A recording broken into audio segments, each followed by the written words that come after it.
The young man sat up, looking out the window at the city before him. Stunned, Am I in the game from before? The young man exclaimed in bewilderment and shock. 3 years ago, I owned a role-playing game. The name of that game was Legend of the Hero of Ahan. It's about an academy where countless dangerous events occur, and they happen non-stop. In the end, even though the apocalypse of that world had arrived, this was still an ongoing story. But the young man quickly laughed it off, thinking, oh well, it doesn't matter, because the main character of the story will solve everything. The young man thought I was just added in for show.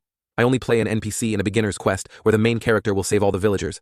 The character he mentioned was named Korenloch. Koren had now left the room. He wandered around admiringly and exclaimed, wow, the graphics are amazing. If things continue according to the plot, everything will be resolved. Koren affirmed Koren was in a very cheerful mood, humming a few tunes and saying, let's go find the main character. Park Si-hoo will become famous and rich soon enough. As Koren walked, he wondered, where's the starting point? Then his eyes fell on a young man on the side of the road muttering something. Sweet potatoes. No Sprite. Hearing Sprite surprised Koren, who thought, there's no such thing in this game.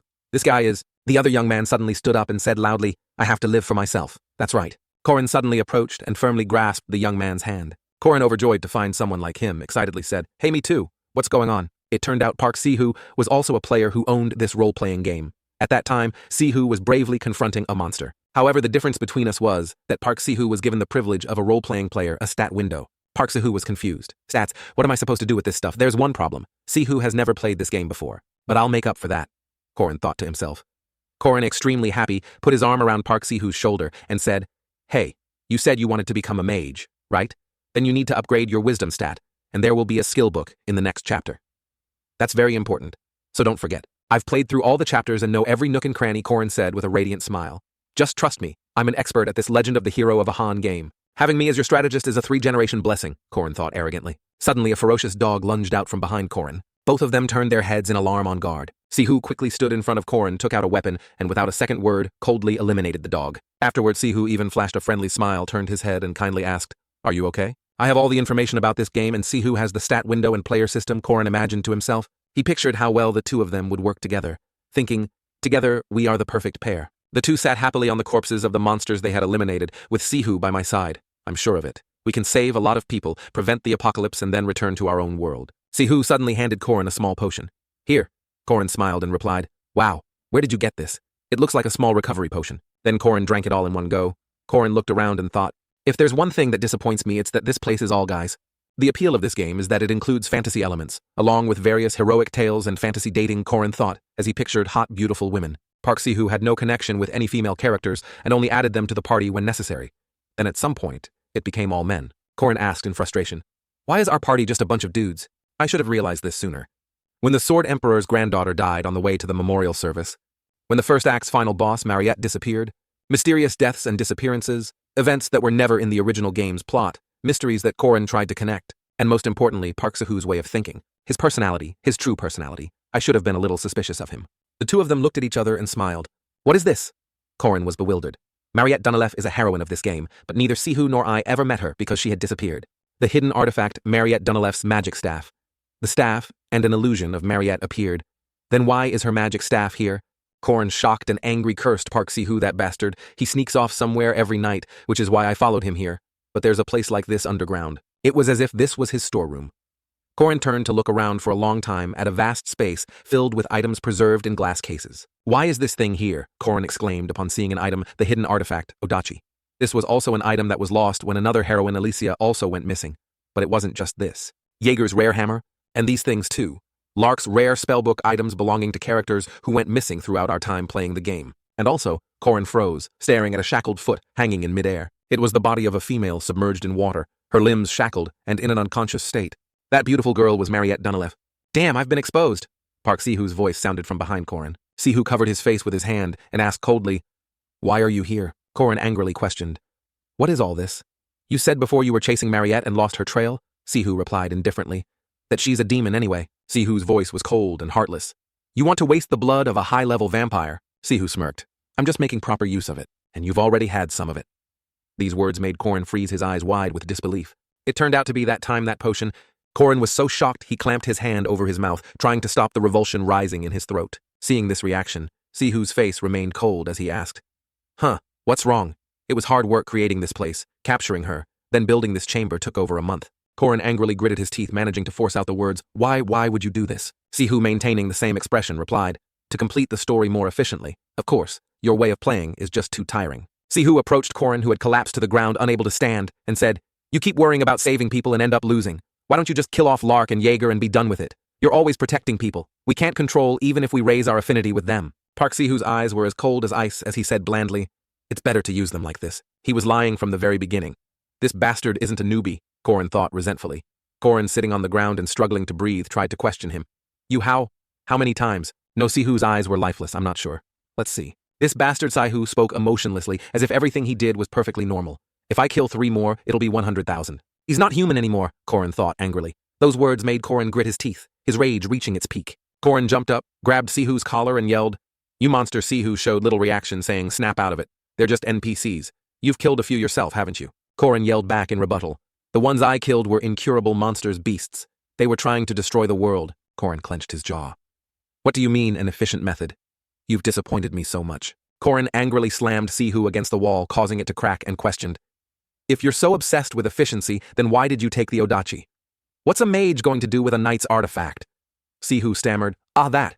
But before he could finish, Korin yelled again, "And what's wrong with using normal potions? You can easily create them through your character window. What did you create this monstrous place for?" Korin screamed in a fit of rage, but Sihu just smirked. "You really are." Sihu's eyes grew cold as he replied, "You need a good talking to for that pathetic social balancing tendency of yours." Korin was stunned. "What?" But suddenly, Sihu's arm shot out so fast that Korin was too stunned to react. With just one hand, Sihu sent Korin flying without using much strength. Korin's head smashed into the glass panel behind him. Blood like syrup gushed from his head and mouth, and he fell unconscious. Sihu spoke lazily. "You're driving me crazy." Sihu approached and said disdainfully, "After everything I've done for you, don't you dare talk to me in that tone." The more Sihu spoke, the more agitated he became. Now it was his turn to go berserk. Sihu grabbed Korin's collar and yelled, "All I ever think about is you. I should have been your reason for living. I am your world. And yet you don't know your place, always sticking your nose into other people's business. All you care about are those whores." Korin's face turned cold. "I won't hold back anymore." On the contrary, Korin's face was a bit dazed, a little bewildered. "What is this bastard talking about?" Korin flinched, sensing something. He retreated 100 paces and screamed frantically, You're not that kind of character. We've been together for 199 chapters. Why the sudden genre change?" Sihu's eyes were domineering as he approached. "I've eliminated every obstacle in our path from the beginning until now, just for our future." Korin finally understood and screamed, "This bastard. The only reason the party was all guys," Sihu said in a low voice. "The others are just for show, so don't worry about them. The only one I love is you," Sihu growled. As soon as he finished, Korin lunged forward and punched Sihu right in the face. Korin fled in terror, leaving a pained Sihu behind, cursing, "This perverted bastard, he scared the hell out of me. I don't even have a girlfriend yet." He hurried away without noticing anything strange. Suddenly, a purple vine wrapped tightly around Korin's ankle. The vines crawled up and bound Korin's body before he could struggle or say a final word. The more he struggled, the tighter the vines became. "No," Korin cried out in pain. "You can't escape from me. I will bind you forever." Sihu approached and warned blandly. "You are mine," Sihu said with a perverted smile. Sihu looked at the terrified Korin and said, "In this fake world, you are the only real thing." Korin screamed defiantly, "You're scaring me to death, you bastard." Sihu, unconcerned, smiled and formed a hand sign. "It'll all be over soon. Once it's over, we'll be together forever." A cruel, perverted glint appeared in Sihu's eyes. Is this Park Sihu's plan all along, Korin wondered? The final chapter was unfolding. It's starting. Korin was now lying on the surface of the ocean waves. That guy has always acted on his own, so the final boss probably isn't a problem for him. Once he finishes off the final boss, then damn it, Korin cursed dazedly. What's going to happen to me? Player has died. Mission failed, the system announced. Korin was silent for a long time. Did that bastard lose? Korin wondered. It was still that light in that window frame. Korin's eyes suddenly flew open. He was still waking up in that room as if he had just escaped a nightmare. Korin sat bolt upright. He still ran to the window frame. I regretted it 3 years ago when I first came here. Korin observed his hands. Then he clenched them so tightly they trembled. Tears fell uncontrollably. I have to kill that bastard Park Sihu. I have to kill that player, Korin angrily resolved in his heart. The Rodion River Dam Break event.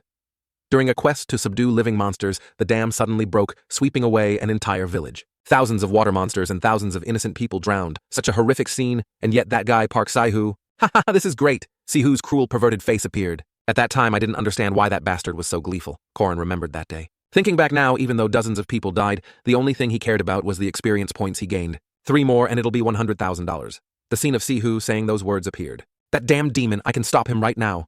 Korin ran quickly through space. Right now, he's only level 5 just like me. All the elements that make a player stronger are at the Mercaria Academy. After entering the academy, he became much stronger. Right now, he's not a monster yet. But I still don't know how fast he'll develop after entering the academy.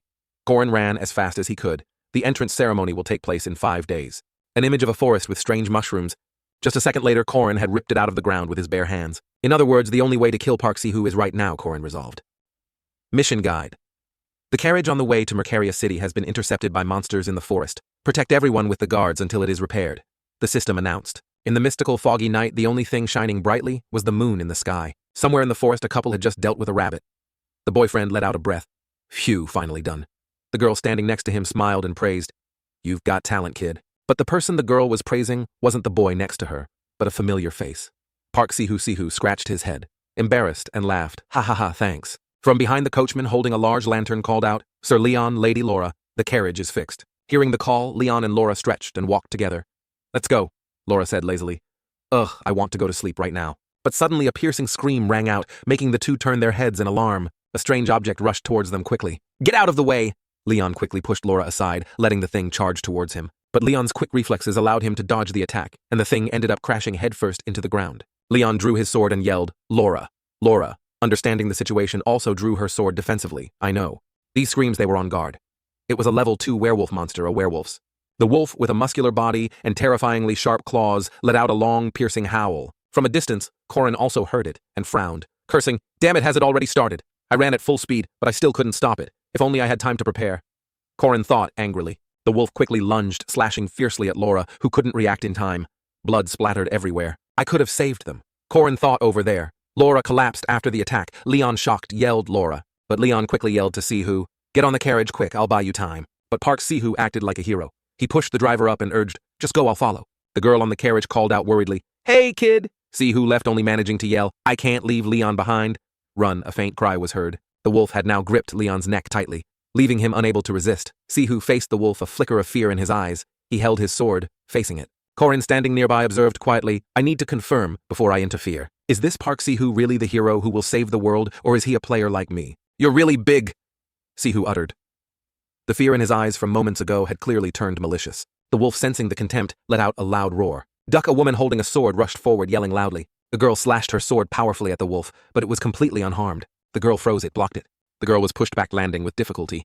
Si-hoo said coldly, Step back, I'll handle this. The second daughter of the Aden family, wielder of the Odachi, one of the 6 sword kings, the most influential member of the party, and a named character, Alisa Aden, was the one who had just charged forward. I'm so scared, Si-hoo said as he drew his sword from his belt. The girl's face was blank as she turned her head. Even in the tutorial, there's still a hidden feature, the death of Alisa Aden. I've been waiting for this moment. Without warning, Si-hoo, with a malicious glint in his eyes, stabbed his sword into Alisa's back. Corin, standing in the distance, also froze. Corin's eyes were filled with resentment, his jaw clenched tight. So it's still you, Si-hoo? Huh.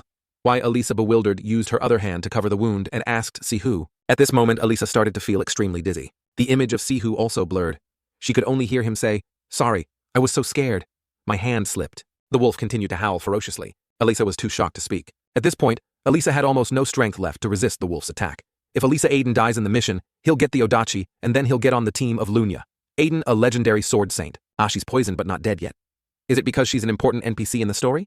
Si-hoo stood by, emotionlessly watching Alisa struggle to use her sword to block the monster's attacks. Alisa used all her strength to leap away from the wolf. Calm down, Alisa forced herself to stand firm, even though she desperately wanted to collapse. Focus, focus. Alisa closed her eyes, reassuring herself. Alisa's eyes opened wide with determination. Alisa's ultimate skill, absolute severance slash. The monster charged again, howling once more. Si-hoo thought in annoyance. At this rate, she can kill that monster on her own. But Si-hoo smirked again, raising his dagger. How can I let that happen? Without a second word, Si-hoo immediately threw the dagger at Alisa. Alisa angrily parried the dagger with her sword. So it really wasn't an accident, Alisa yelled in confirmation. But at that moment, the wolf had already lunged, opening its terrifying maw, full of fangs. Alisa directly swung her sword. Then with one strike, she stabbed it straight into the ferocious wolf. Blood splattered everywhere. The wolf died in battle, collapsing on top of Alisa, who was now exhausted and lying on the ground panting from fatigue. Why you, Alisa said wearily as she saw Si-hoo approach. Here it is. I've got the Odachi. Si-hoo ignored her, picking up Alisa's sword and raising it, delighted with his spoils. Si-hoo caressed it and sneered. This thing can only be used with a special skill, but I'll figure that out later. Si-hoo was about to leave when he suddenly stopped. Oh right, killing NPCs gives experience too, doesn't it? Alisa had no strength left. She could only watch helplessly as Si-hoo approached. Alisa's eyes were welling up with tears ready to overflow at any moment. Under the moonlight, Si-hoo laughed cruelly, perversely, and despicably, preparing to strike. But suddenly a strange bag of powder was thrown right at Si-hoo's head. Si-hoo covered his face with his hand, coughing. Yellow powder spread everywhere. Si-hoo's eyes were dazed. What the hell is this? Si-hoo looked at his hand. Si-hoo roared in anger. Who is it? Which bastard did this? Show yourself. A swarm of strange small monsters suddenly appeared. Topanic mushrooms are a favorite food of forest monsters, and they are covered in a thick layer of powder. Damn it, Sihu realized and couldn't help but curse. So in the eyes of the monsters, Park Sihu was nothing but a delicious piece of fresh meat covered in a special sauce. The monsters charged. Sihu swung his sword wildly. Get lost, all of you. You damn bastards, Sihu roared. On the other side, Corin approached, pulled Elisa out from under the wolf and thought, thank God she's still breathing. Corin observed the wolf. He got closer and pulled the dagger out of its mouth. Damn it! Sihu's voice rang out, making Corin freeze. Who the hell are you? Sihu raised his sword from behind Corin and asked coldly. Corin was calm, killing 3 horned rats in a flash. The Odachi is amazing, isn't it? Sihu froze. You are. Corin Lock Sihu exclaimed. Corin Lock Sihu exclaimed. Sihu asked cautiously, how did you get here? This bastard, did he lose his memories from before? Corin wondered, holding the dagger. Corin chuckled to himself. If so, all the better. Hey, Corin then spoke up. You'll hurt yourself holding the sword like that. Sihu froze. What? Corin took the opportunity to charge. A handful of powder was thrown directly into Sihu's face. Sihu, unable to react in time, grew angry. You bastard! Sihu swung his sword while his eyes were still closed. Cursing Corin easily dodged the blow and even had time to judge. This guy is clumsy with a sword, but his swings are fast. Anyway, Park Sihu is still physically superior to me. Corin ducked to dodge the blow, gritting his teeth and thinking, I have to risk it. There's no other way. Corin swung the sharp fang in his hand forcefully towards Sihu, causing Sihu to dodge in panic. At this moment, Corin seemed to have lost all reason. He continuously attacked, thinking, that's right. This fang dagger might look like much, but a stab to the neck is still fatal. You'd better dodge. Focus on this fang, Corin thought, while Sihu continuously used his sword to block the attacks. Just look at this fang. Corin seemed to use his thoughts to control Sihu, making him unable to take his eyes off the fang in Corin's hand as he tried to dodge. Who would have thought Corin suddenly swung the dagger from his other hand, without any warning? Sihu's eyes widened, but his hands were busy blocking with the sword, so he could do nothing but watch helplessly. And once this fang stabs, Corin swung the dagger with a confident smile. The dagger had indeed plunged deep into Sihu's shoulder. Sihu let out a pained scream, his face pale. His eyes were now filled with fear, and tears could well up at any moment. Corin raised the fang in his other hand high. The fang swiftly descended towards Sihu. A stream of blood spurted out. That fang, however, did not strike Sihu's body, but was instead firmly embedded in his hand. Corin stared at Sihu, who was using his hand to support himself, tears streaming down his face. But in the end, the outcome was already decided. Corin pressed down with force, the fang piercing Sihu's neck, and blood spurted everywhere. Thank you for everything in the past life. Now there was only the sound of incessant panting. I have to admit, one thing, thanks to you, I've gotten stronger. Even so, I don't regret doing this. Corin pulled out the sharp fang, because I've killed the seed of a monster. Corin stood up and looked at the corpse he had cleanly dealt with. Error, the system announced. The system displayed Sihu's and Corin's player cards, along with a series of notifications. Player has died. Calculating abnormality in the main storyline. Initiating backup world review. Transforming. Corin lock running test. Testing potential. Testing ideology. Testing compatibility. Testing player log. Transferring previous player's experience to hero. Corin lock. Converting minimum reserve for storyline collapse and minimum stats. Initiating backup player program. Corin lock. AAA class. Knight martial arts successor. Backup player. Corin observed the notification, panting from exhaustion while thinking, a backup player? Does that mean I'll have a stat window now? Suddenly a choking cough was heard. Corin, startled, turned his head to look. Elisa was now covered in syrup-like blood on her clothes, struggling to breathe on the ground. Elisa Aiden. Only now did Corin notice her. Corin ran over worriedly, holding Elisa in his arms and kindly asking, Hey, are you okay? It hurts so much, Elisa replied with effort. I can't see anything. Corin sighed in relief. At least she still has the strength to talk. Corin continued to press. You feel dizzy and can't smell anything, right? Your ears are ringing too. Right, Elisa, with her eyes closed, replied. How do you know? Add to that this slurred speech. It seems to be the poison of the tree frog duke. Corin observed and deduced. Corin pondered, still in the tutorial chapter, and without a stat window, it's very difficult to create this type of poison. If this poison had been concocted at a slightly higher level, she would have died. Corin looked at the fang stuck in Elisa's hip, then quickly unbuckled his belt, trying to save her. It really is you. But the werewolf's fang is still embedded in her. Therefore, she's still in critical condition. I need to stop the bleeding and detoxify her quickly. Corin used the belt to turn Elisa over, wrapped it around her arm and tightened it. The sudden pain made Elisa cry out. Corin tried to calm her. It's okay. I'm an expert at stopping bleeding and detoxification. Don't worry. Corin's eyes darted around as he thought. If she bites her tongue, it's over. Let's see, what can I use? Corin's eyes landed on Sihu's lifeless arm lying to the side. Corin stared at it, hesitating. Finally, Corin pulled Sihu's arm over and placed it in front of Elisa's mouth, saying, Bite. Corin was extremely pleased with his idea. He started taking off his shirt and said, It's going to hurt a lot, so just bite as hard as you can. I don't know why I returned to 3 years ago, but I came back and killed a player, Corin thought as he held the fang from Elisa's hip. Corin pulled with all his might. In the desolate forest, a pained, desperate scream echoed continuously. and the people who died in my past life are still alive. I've saved one person. That's enough. By now, Elisa had been successfully given first aid and was lying unconscious on the ground. A while later, Corin fashioned a simple pot, boiling it over a burning fire. Corin watched Elisa lying behind him while keeping an eye on the pot of food, comforting her. Hang in there. I'm preparing the antidote. Don't worry, humans don't die that easily, Corin said positively. Elisa, with her eyes closed, mumbled benefactor. Elisa struggled to whisper, please tell me your name. Corin placed a wet cloth on Elisa's forehead and replied blandly, you don't need to know. Elisa was bewildered. What? Corin reminded her. Don't think too much and get some rest. I'll wake you up when the medicine is ready. From now on, I have to act in the shadows. The fewer people who know about me, the better. Corin used a small stick to draw a circle on the ground. Now let's review the situation. The plot of Legend of the Hero of Ahan, as its name suggests, is a story about a hero while solving incidents that occur within the academy. The player becomes a hero and saves the world. The hero will defeat countless monsters and the final boss. Even a rotten person like Park Si-hoo had to follow the plot, because if the final boss isn't defeated, the world will be destroyed. But that guy is dead now. So who will take on that fate, Corin wondered. The system displayed AAA Class Knight Martial Arts Successor Backup Player. Corin's eyes showed clear disgust as he thought, who else but me? But these bastards, if they want me to do it, they should at least do it properly. Suddenly, a series of notifications appeared. Window system access. Denied. Window system access. Denied. Window system access. Denied. Window system access. Denied. Corin sat still pondering. I became a backup player, but I can't use the support features for players. I was so looking forward to it, and this is what I get. By the flickering fire, only the large young man was left muttering to himself. It's really hard to do anything in the future, huh? Just my memories of my past life aren't enough. I'll have to use elements outside the system to help complete this. After 3 years of training, I'm no longer just a successor or a backup. Corin used his fingertip to draw on the ground. A symbol and a magic circle were summoned. That power created a wind that made the fire burn even brighter. Everything was swept up in it. Corin watched with satisfaction. Corin smiled. Just as I predicted. It's a success. I will definitely survive. The magic I learned in my past life is runes, the ancient language. Ancient symbols that hold power within duty, restraint, oath, known as the commanding triad of ancient runes. This is one of the powerful laws that govern this world. The source of human strength and the cause of destruction. I will carve them all onto my body, as soon as he thought it. Corin raised his finger and bit down hard. His finger bled. Corin used that bleeding finger to draw a line on his arm. Among them, the first word is. The symbols began to appear following the path of his finger, but it seemed to cause pain as Corin winced and let out a cry. Duty. This command increases the caster's power when they take an oath. You can make easy oaths like not eating chicken, but because they are so easy, you get almost no extra stats from it. Anyway, even if it's easy, I need to swear an oath on something I can easily follow through with. Corin rested his arm on his leg, tensing his body in pain. Corin told himself, I will not turn a blind eye and be greedy for a good person's treasure. The system displayed duty. I will not turn a blind eye and be greedy for a good person's treasure. Your stats will increase upon completing the mission. Failure to comply will result in a 10-stat penalty. The second one, restraint.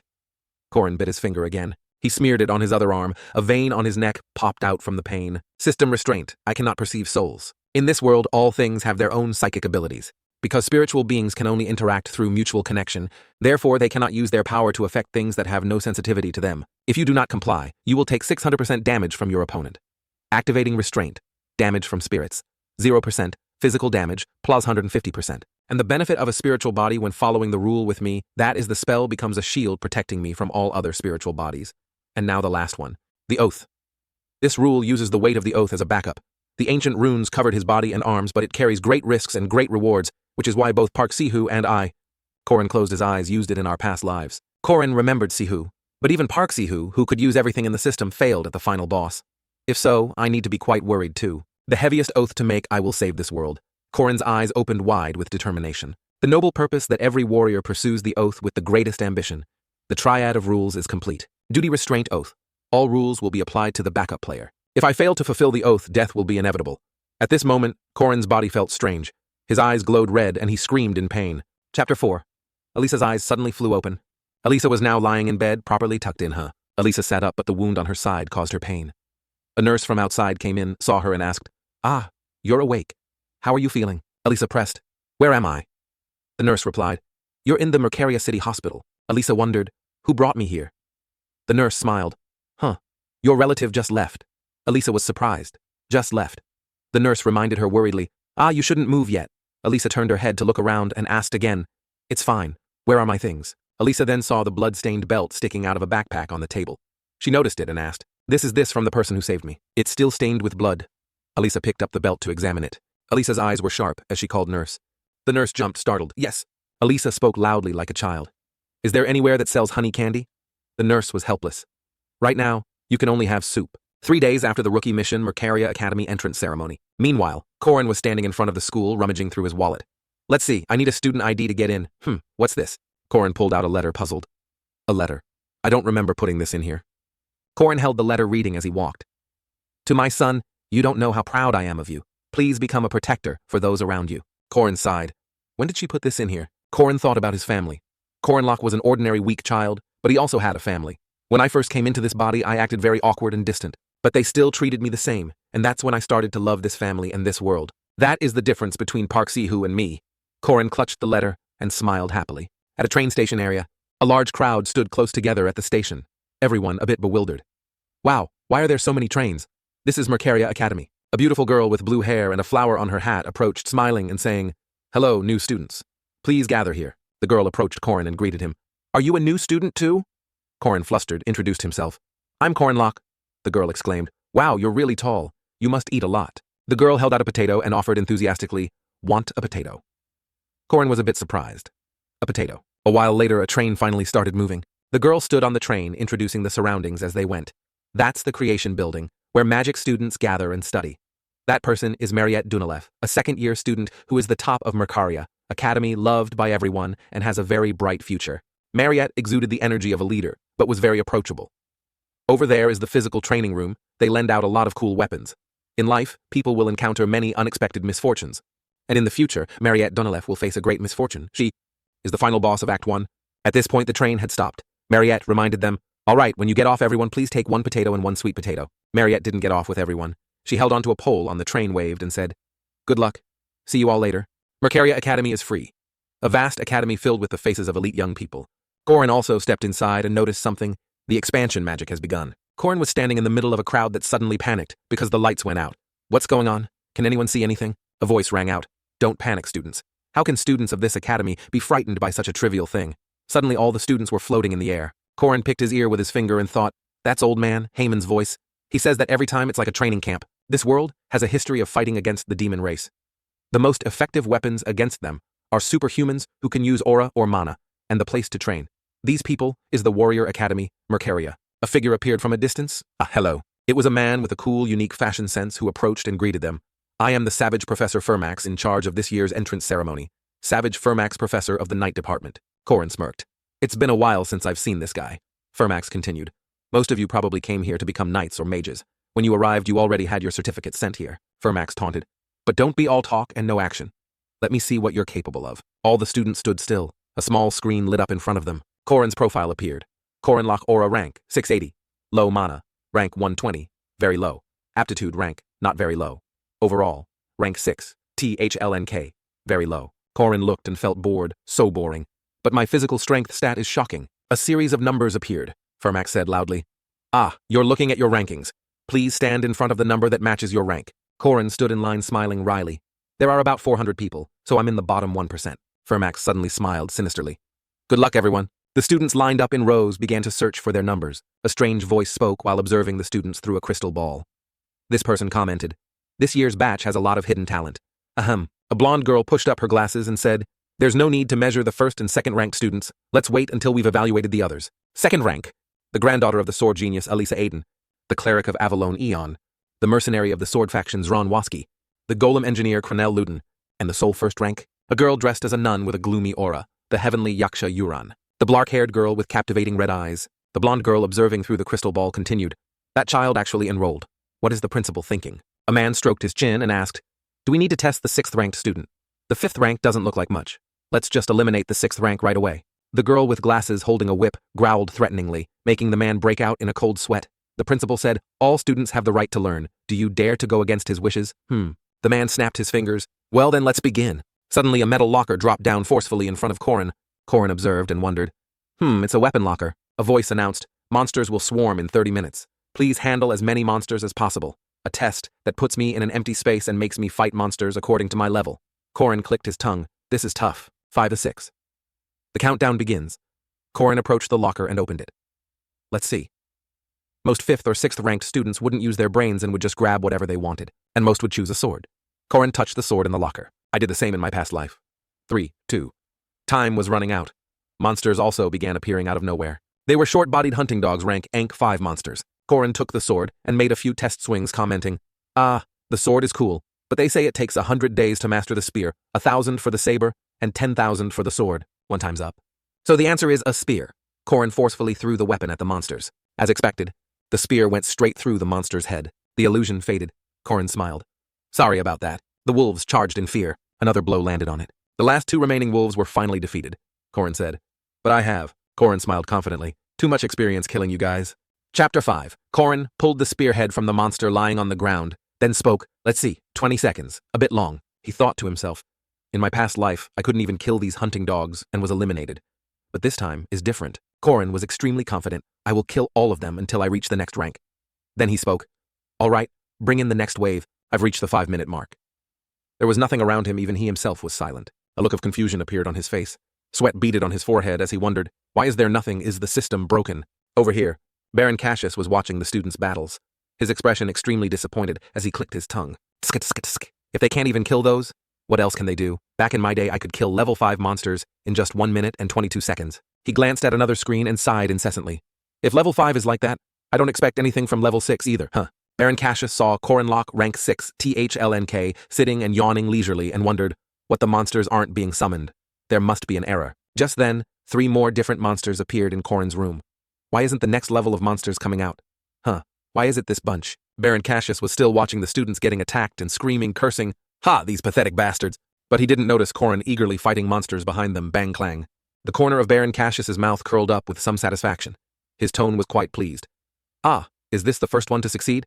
Wow, it only took 7 minutes and 22 seconds. Then he turned to the crystal ball and said, "I thought level 3 would only take 23 minutes. What are level 5 and 6 doing?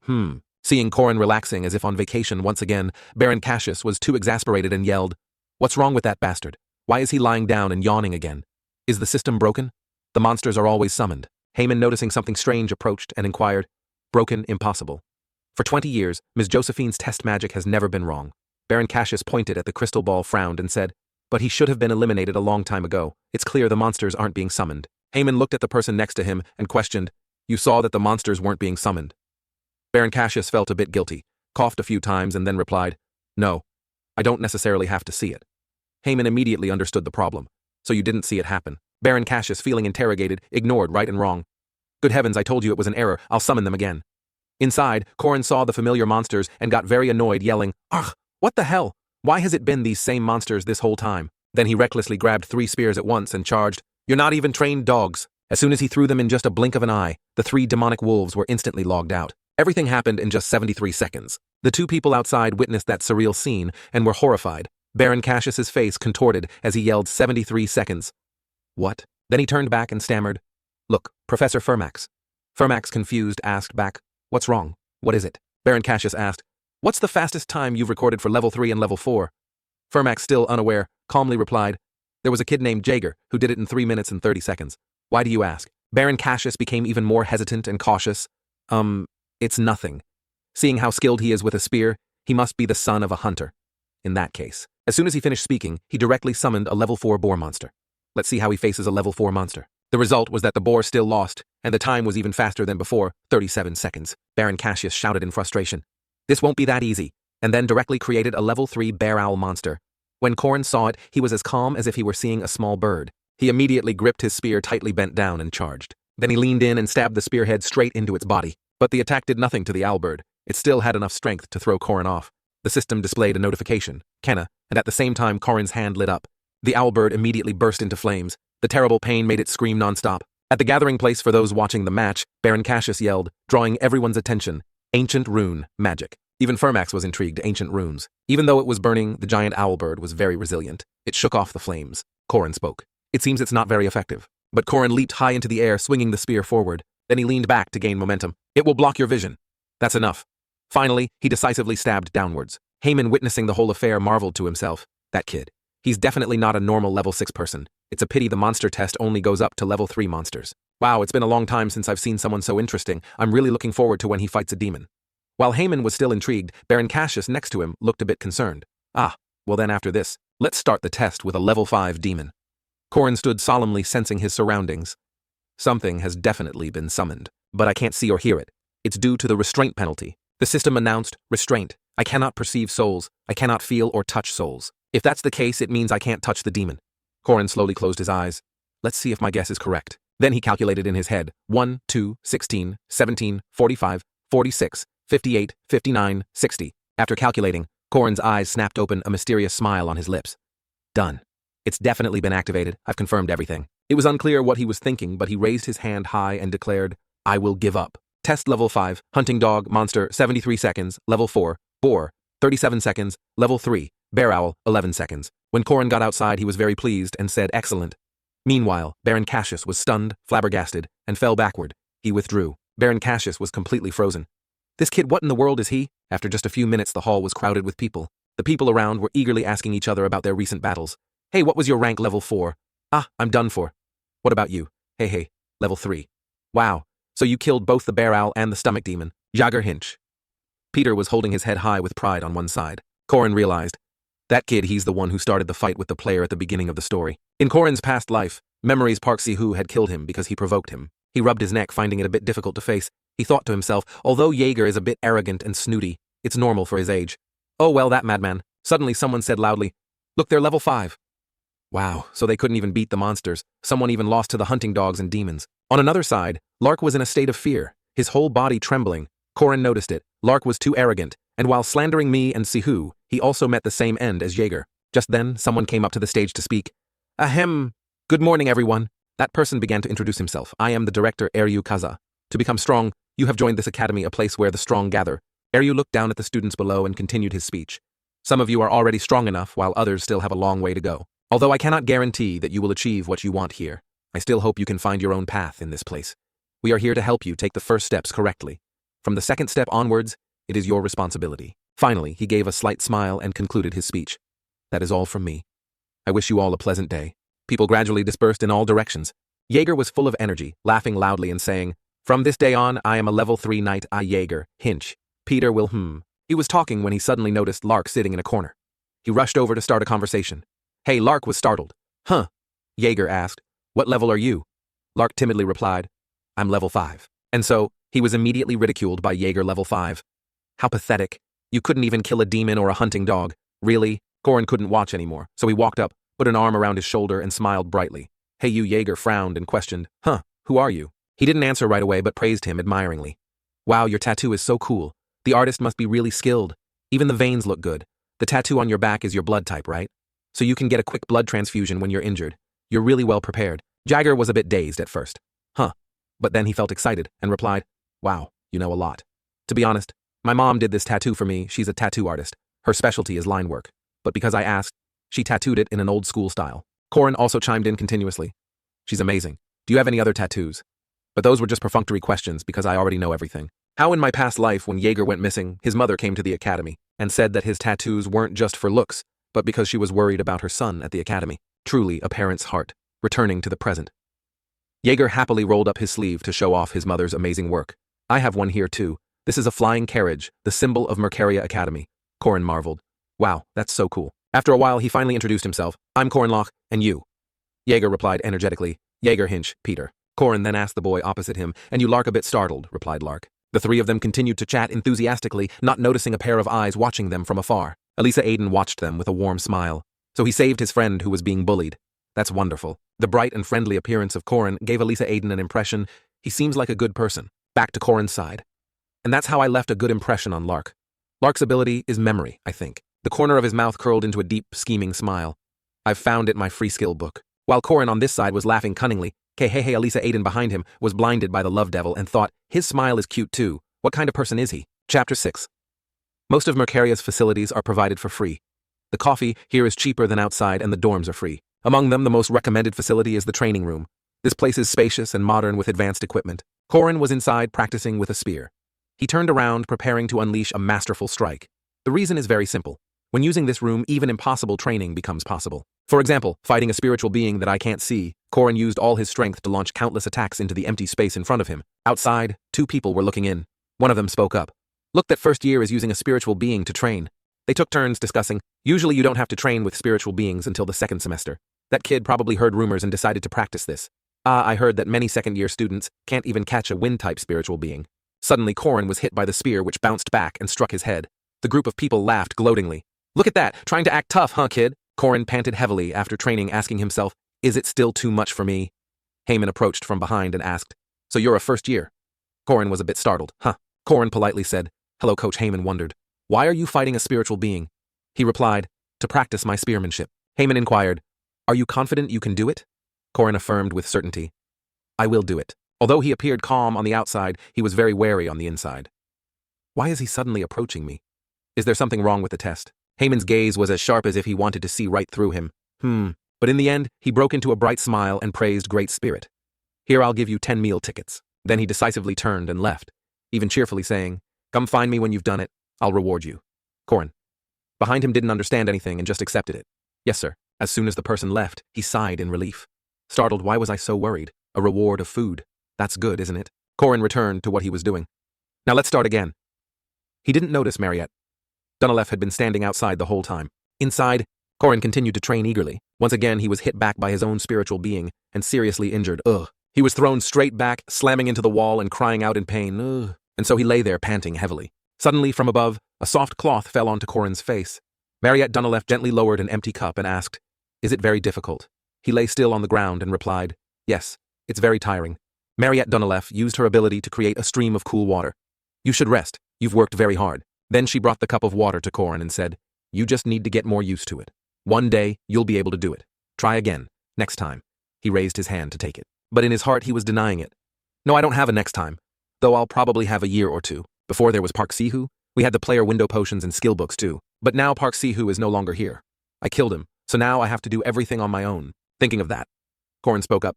Thank you, I'll give up later. That statement made Mariette Dunilef a bit surprised. As soon as he finished speaking, he jumped up full of determination, affirming to himself, I must become the strongest. Then he continued to fight with his own spirit refinement. First, I have to determine my limits. It might be a bit much, but I have to test my current abilities compared to the past. Blow by blow launched with extreme precision and force. He defeated his own spirit refinement with the spear tip. He had put so much effort into. Corin let out a long breath. He knew one thing for sure. I don't have a strong body, nor do I have strong magic power or aura. Information about Park Sihu and the future is also useless when facing monsters and these geniuses. But to fight monsters and geniuses, I have to work harder than anyone else. That's the only way. Finishing his thought, he gripped the weapon in his hand and continued to practice tirelessly. His eyes were filled with unyielding determination. The past 3 years will not betray me. Corin charged forward to continue the attack. Suddenly, he threw the spear high into the air. Mariette Dunilef saw this and thought in amazement. He threw away his spear. Has he given up? But in a flash, he had caught it and gripped the spear firmly in his hand. Only then did Mariette Dunilef realize the young man's intention. No. He caught it, and he was catching it. On the opposite side, Corin was leaning back, his firm hand extended straight forward, then he changed direction. He pushed his other shoulder up, the arm gripping the spear also moved forward. He threw the spear, its tip piercing straight through the spirit refinement. It created a huge explosion high above. A space as dazzling as the cosmos, making Mariette Dunilef look up in awe. Strong, brilliant, those words don't even fit him. Mariette was so amazed she couldn't utter a word. Wow, she marveled in her heart, her eyes shining brightly. Looking at Corin's majestic presence high above, she couldn't help but praise. He's amazing. But after being cool for just 3 seconds, Corin was free-falling to the ground. Mariette Dunilef was alarmed. Are you okay, Junior? Mariette Dunilef's call didn't make Corin get up. He was still lying motionless on the ground. I overdid it. The spear next to him also broke after that blow, Corin thought to himself. At least with this body. The next day at the vast and magnificent academy building, Mariette Dunilef still with her pure and cheerful demeanor. Hello, juniors. Today I will introduce the school's facilities to you. This is the pride of our school, and this is. Even though Mariette Dunilef was in the middle of speaking, Corin below paid little attention. He was only focused on his own thoughts. To fight properly, the body is the most important thing. To improve my physical condition without relying on Park Sihu's drugs, there's only one way. At this time, Mariette Dunilef had led the students on a tour. Corin still paid no mind, his eyes glancing slightly behind him. The teaching. Don't ignore the misfortunes of others. Lark was still focused on the book in his hand. So Corin friendly approached, put his arm around his shoulder, and started a conversation. Hey there, friend. Lark was a bit surprised. He then suggested, want to go eat with me? Then he took the opportunity to whisper in the other's ear and talk about spell books too. A spell book. Simply put, it's a skill book. A powerful artifact that allows you to gain magic or certain attributes just by reading it. The Mercaria Academy Library is the size of the entire academy, storing and passing down knowledge to future generations. That's just nonsense. In reality, this place is used to hide spell books. By now, the two of them were inside the library searching for books. Corin laughed and said, to hide a tree, you hide it in a forest, right? Lark frowned and said sternly, yeah, you have to keep your promise. Corin replied very confidently. Of course, as long as you meet the conditions, you'll get the spellbook. He thought to himself, Lark is very hardworking, a model student, a good kid. He remembered all kinds of magic and wrote them down in his notebook. Of course, no matter how many spells were in there, using them all was still very difficult. If your level and mana level are too low, then even if you're good at theory, you can't do anything. Just then, some books fell at Corin's feet, which caught Lark's attention. But having a spellbook is a different story. A, B, C, D. Lark, sweating, reminded him, don't mess around anymore. Just as I thought, Corin had opened a secret passage behind a tall bookshelf. Lark, extremely surprised, exclaimed, a secret door. How did you find it? He didn't answer the question directly, just urged, let's go. Lark, standing behind, called out, wait for me. Let's go together. Lark followed behind, his eyes darting around and his mind in a state of fear. So scary. Corin called softly. Lark? Lark jumped and asked, huh? Corin said seriously, it's time for you to fulfill your promise. You have to do well. Lark immediately and decisively grabbed his hand and said firmly, okay, you want me to help fight the demon, right? But what do I have to do? Before he could finish, poor Lark was punched so hard by Corin he was unrecognizable. Seeing his opponent down, he even laughed very smugly. Hey, shall we begin? Chapter 7. Lark was lying flat on the ground. Corin thought to himself, although I originally came here to save Lark and also to complete a special mission, if I catch the demon here, I can get the hidden fragment I want. But his eyes glanced slightly to the side. There was a small problem. Behind him loomed a tall and ferocious figure, Duke Sabancia, the demon. This confirmed one thing, this mission was impossible. Corin rested his chin on his hand with a dejected look. Why can't I just catch a normal one? Why does it have to be the demon? Sabancia, with his glowing red eyes, exuded a terrifying, murderous aura that sought to suppress everything. An attack from the former commander of the South 800 years ago, which killed most players right after the mission began. Facing those magic orbs, Corin remained very calm. Of course, I'm not one of them. His unusual calmness made him stand proudly before a fierce beast. The system announced, restraint cannot see souls. Sabancia continued to attack Corin. He thought to himself, the Duke's attacks have no effect on me. He could even calmly pick his ear. Of course, is there a problem? The problem is I can't see him either. Corin spoke up, Duke Sabancia, sorry, but I can't see you. Then he picked up Lark and suggested, how about you possess this guy's body? In this world, there are many different factors. This is one factor that turns ordinary people into demi-humans, like vampires or werewolves. One day, Duke Sabancia awoke as a vampire and killed his servant. Although he restrained his vampiric instincts, he ultimately failed, fearing he would kill both his wife and daughter. The Duke had to move his entire family elsewhere and close the city gates to avoid a massacre. He used magic to seal himself in a book, which is the very magic book in this library. After being possessed, Lark's entire body blazed with a blood-red magical energy. His eyes were also terrifying. His fangs grew long and he howled like a fierce wolf. Sabancia in Lark's body lunged, wanting to tear Corin apart. He exclaimed, he's aiming straight for me. Is it because he's a vampire and something triggered him, making him go berserk? But he was very calm and analyzed. The second reason I chose Lark is because when he's possessed by a demon like Duke Sabancia, he can unleash his maximum hidden potential.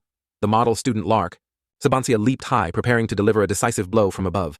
In Legend of the Hero of Ahan, he had the lowest physical strength stat. Thinking of that, Corin immediately threw a punch, sending Sabancia crashing face first to the ground. After hitting him, he thought, I feel sorry for Lark, but this is the best strategy to complete the mission. Alright, if I kill Lark while he's possessed by the spirit, I can get the highest level item like the Duke's cloak or vampire armor, for example. They are all items that Park Si-hoo used, playing a major role in future events. The corner of Corin's mouth curled up with smugness, but I'm different from him. He suddenly spoke up and asked, aren't you curious, Your Grace, about your wife, Duchess, Luina, and also your daughter, Duchess Celia? He then sat down and chatted intimately, and how they lived after being sealed by you. And after that, I told the Duke many stories about how his wife passed away after leaving the city, and how his daughter became a talented adventurer, how she traveled around the world. I don't like Park's methods, yes, but as Corin, who also has a family I love in this world. After finishing his story, Corin asked, what do you think, Your Grace? Are you satisfied with my answer? The more I want to let this poor soul die a decent death. Sabancia's tears slowly fell, a feeling he had never. The man's true nature was now revealed. Sabancia gently wiped away her tears, her voice softening. I'm sorry for lunging at you. Thank you for telling me. Corin laughed and replied, it's fine, I wasn't hit anyway, and even if I was, Lax's punch is weak. Then he continued, I still have something to ask. Before he ascended, we talked for a long time. Finally, Corin completed the quest and received his loot Epic Soul Ash for the remnant soul of the demon Duke Sabancia. Grimoire, a magic book. The book that once contained the sealed soul of Duke inside are special abilities and spells. If you read it, you can learn them. Rebirth of the Tenacious Warrior. You have acquired a new special ability. And finally, the most valuable and mysterious item, you have acquired a new special ability. You have used the Grimoire. Rebirth of the Tenacious Warrior is like a warrior who never loses the will to fight. As long as your will is strong, your body will continue to recover. Corin held the items in his hand, his expression displeased as he thought, Rebirth of the Tenacious Warrior is the ability that Bastard Park had. but I don't know the extent of its recovery since he was never really injured in the first place. Lack then woke up with a sharp pain in his jaw. Seeing this, Korin said, "You're awake. Don't move too quickly. An evil spirit just possessed your body." Lack wondered, "Shouldn't my jaw hurt if I was possessed?" Startled by the question. Korin looked away and tried to change the subject. "I don't know either, I guess so." Then he gently took a blue book and handed it to the other person. "Stop talking. Take this." Lack held his face in astonishment. "Is this a grimoire?" "The final reason I chose you," Lack approached in surprise and asked again to be sure, "Can I really have this?" Seeing Lack's excited and delighted expression as he read the first few pages, Korin thought to himself, "Sometimes I want to see how a person strives to earn their reward." The system announced quest. Don't ignore the plight of the good completed. Quest Duke. Sabancia. Difficulty. B reward. 80 points distributed evenly. Detailed information cannot be viewed. Korin supported Lack's tired body. Seeing the notification, he was stunned. "I got 80 points. In this game, you get 5 stat points per level up, so this number is equivalent to leveling up 16 times. I didn't even see a level up notification, which means the base reward is just 80 points. Could it be to compensate for the fact that I can't directly increase my stats? But with this much experience." As he thought, Korin carried Lack and headed outside. Quest Precept. Don't be indifferent to the misfortune of good people. 40 stat points evenly distributed, bonus X2. Korin Locke was not indifferent to the misfortune of Lark Bugman. 40 stat points evenly distributed, bonus X2. Korin Locke was not indifferent to the misfortune of Duke Sabancia. The scene changes to the physical training room. Mariette Dunalef's cheerful voice rang out. "Hey everyone, does anyone want some potatoes?" Everyone enthusiastically welcomed this simple dish. Me too." Mariette quietly approached Korin and asked, "Are you planning to capture a spirit body again today?" He answered, "Yes." Mariette hesitated. Then she smiled and said, "I believe you can do it, Junior. I'll be cheering for you." The guys chewing on potatoes behind them were all disdainful. Mariette, how can a 5th-rank first-year brat catch a spirit body? I was very focused, but I failed yesterday too. Don't give him false hope. That new kid, why does he keep trying to get Mariette's attention? Mariette chuckled. Is that so? Then she said loudly, "Then I bet 2 gold coins that my junior will succeed." The people around her said in annoyance, "Mariette, why do you keep looking after him like that? I bet 70 silver coins he'll fail." Korin on his side was exhausted. "Why are they using me for a bet? I just want to train." His hand slowly gripped his own spear as he thought, "Whatever, I just need to focus. I got stats from helping Sabancia ascend, so I'm sure I can catch it. But now I don't even know how strong I've become." He decisively swung his spear in a long, powerful arc. "Let's start with the weakest basic ones. Explosive Serpent's Thrust." Then he charged forward, like a storm. The technique I used to defeat spirit bodies before was the Serpent Slither among the Serpent's Intent techniques. This technique is quite difficult, so using the most basic move, Explosive Serpent's Thrust, it would probably be hard to take it down in one hit. Instantly, the spirit body was hit and scattered everywhere. The people who had just been looking down on him were now wide-eyed and open-mouthed. Just one hit has Explosive Serpent's Thrust reached that level. The strange thing was, even Korin was surprised by his own ability at this moment. "Wait, isn't that too strong?" Mariette approached to praise him. Yesterday, he shocked everyone with just 3 moves, right? This time you only needed 1 hit." "Ah," he replied with some hesitation. "Yes," he thought to himself. "What is this? She must have seen everything yesterday, right? More importantly, a mage who can see Serpent's Intent with the naked eye. What kind of absurdly sharp eyesight is that?" Mariette beside him asked softly, "What's wrong? Is there a problem?" Then she suddenly handed him a small pouch and said, "Here's your share." Korin was dumbfounded. "Huh." Looking at the dejected crowd behind them, Mariette explained, "Thanks to you, I earned a little something too. Of course I should give you a share." Korin asked again. "My share?" Mariette wondered. "What, you don't like it?" He smiled slyly and thought, "Of course I like it. Who would ever turn down money?" After receiving the money, Korin was delighted. Mariette, "You're really smart. Keep it up in the future." Night fell, and the full moon illuminated the entire sky. As Korin ate dinner, he pondered, "It was the same in my past life. I fought hard to refine my martial arts, and it's the same now. I'm about to reach the 5th of the 6 steps to enlightenment." He ate one cake after another. "There's still a long way to go, but my spearmanship is improving faster than I thought, so I'm not that worried. The problem is ancient magic." Korin was drawing a symbol when the system appeared. "Ulark mana." He said to himself, "I couldn't master it completely in my past life either, because ancient magic requires a huge amount of mana. If I can master it, I'll definitely be much stronger than in my past life. I should think it over carefully." Suddenly, a voice rang out. Korin froze. That voice. No matter how much I hone my spearmanship and master ancient magic, the bastard I could never defeat is already at this academy. The only woman that even Park Si-Hu could not kill, one of the most powerful forces in the legend of Ahan's heroes. The infamous balance breaker. The girl sitting there is the one known as the extraordinary Yaksha Waran. He wondered, why did she suddenly appear here, and she's talking to me too. I don't know the reason, but I'll just ignore her and leave. I can't handle this bombshell. Waran spoke, but her words were intermittent and hard to understand. "You have been merged." Waran's eyes were as cold as ice. her deep voice echoing steadily.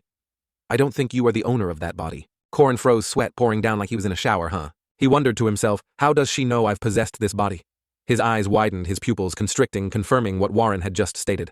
Chapter 8. Warren sat still, thinking to herself. It seems to be one body with two souls, a human and a demon beast, coexisting. Warren's very existence was a defiance of nature.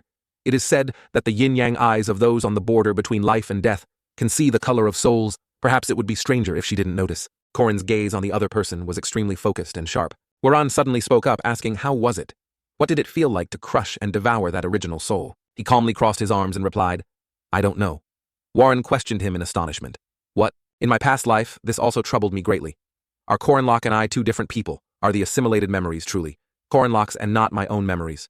If so, who was the me that attended the all-boys middle school, the all-boys high school, and majored in military fluid dynamics? The image of Korin lying stretched out on the water, his vacant eyes staring far into the distance. He thought, but it was all futile. Warren was different. She said seriously, because that body is truly the original. The true owner of that body is not you. You are just a thief who has seized it.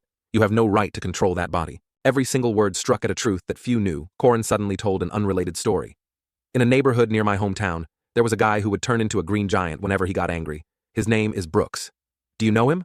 Hearing this, Warren was a bit bewildered and asked back, Brew, what? Korin acted like a lunatic, laughing and putting on a show.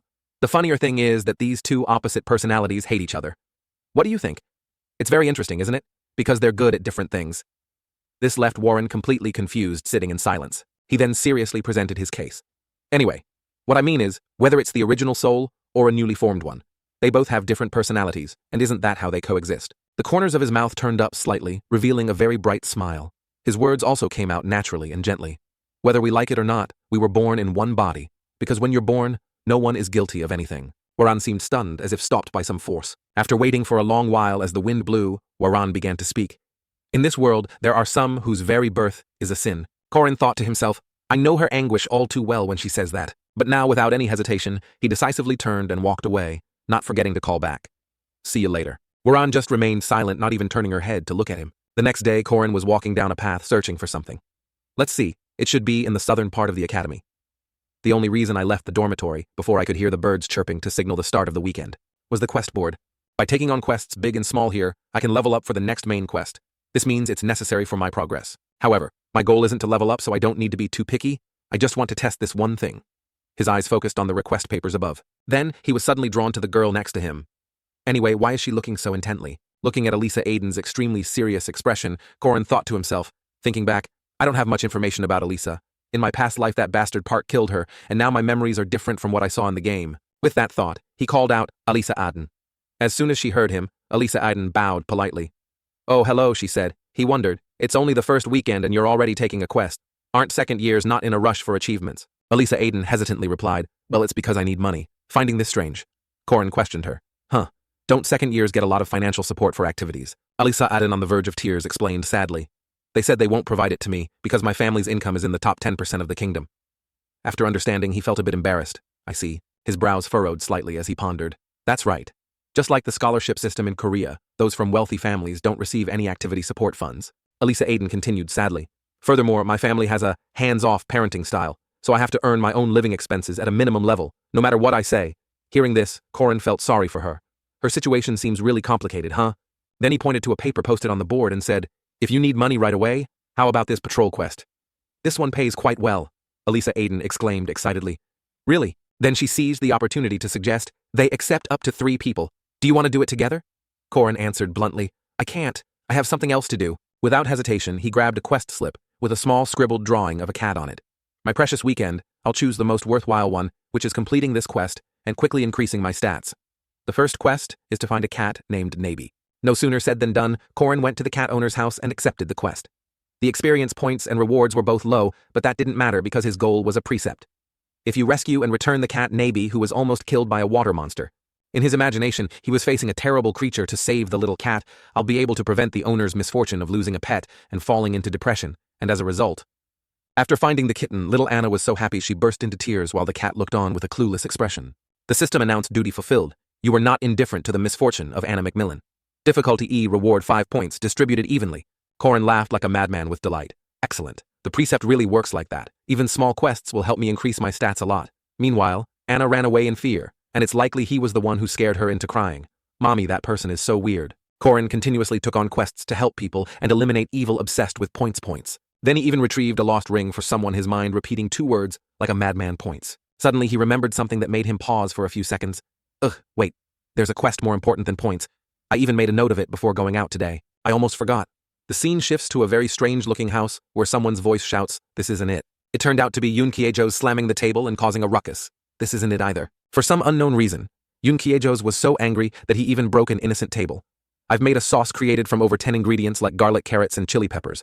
But the sauce that fulfills my wish, one that makes even cold chicken delicious, I haven't been able to find it yet. Suddenly a voice came from behind. Not that one. Yoon Kye-jo's curious asked, Who's there? Corin stood majestically at the door, the light shining on him, unknowingly turning him into a main character with a radiant aura. Admalt. Your problem will be solved. Then he casually left like a madman. Haha. Alright, I'm off. I must have terrible luck to run into this guy. What's wrong with that crazy person? Then he mocked his advice. What kind of idiot would add malt? Adding this won't change anything. But as soon as he tried adding a little, he was slapped in the face and shouted in amazement, this aroma, this flavor, this is it. Outside, Corin flicked his hair coolly and walked away. This is the quest I absolutely must complete. This world would be chaotic without seasoned chicken. The system announced again, duty fulfilled. Do not be indifferent to the misfortune of Yoon Kye-jo's difficulty. Reward, 5 points, distributed evenly. He frowned as if he couldn't believe his eyes. What is this? This still works with the precept?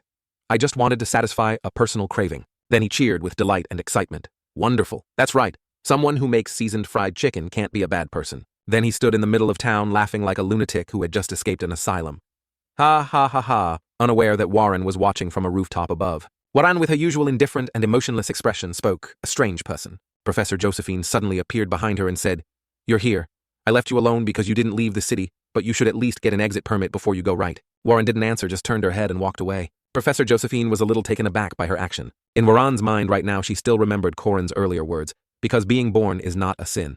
It's a happy thing. Then she contrasted it with the callous words of a certain man who had once condemned her.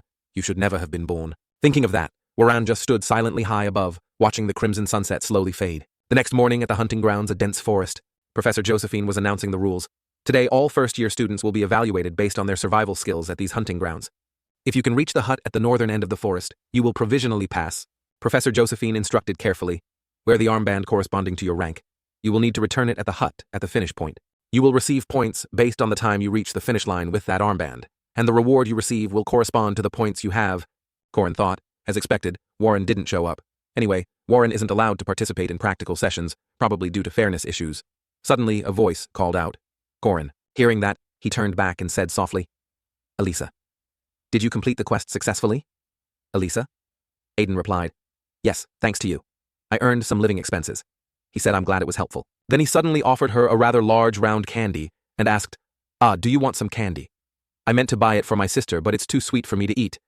Elisa Aiden exclaimed excitedly, What a honey bomb candy. Can I really eat something this precious? Professor Josephine announced, All right, students, the hunting grounds test begins. As soon as the whip was cracked, a magic circle instantly appeared covering the entire sky, leaving everyone astonished.